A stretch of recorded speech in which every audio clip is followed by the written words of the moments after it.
Hey everyone, it's Alex from Drive Auto. Today I'm here at Ajax Nissan with sales and leasing consultant Eddie, and we are testing out the rear intelligent braking. That's right.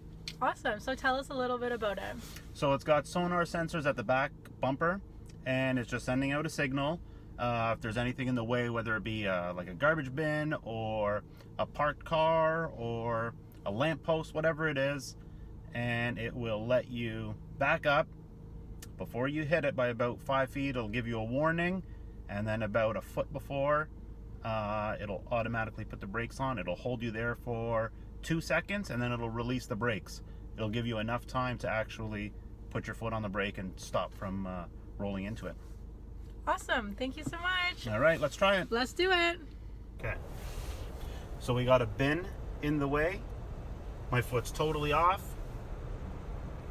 It'll give me a warning.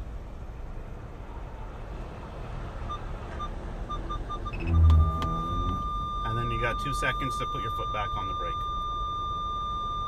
If you want to try out this feature yourself, give me a call, 905-686-0555. Ask for Eddie, and we'll try it out. Thank you guys so much. If you like this video, please make sure you subscribe and give it a thumbs up.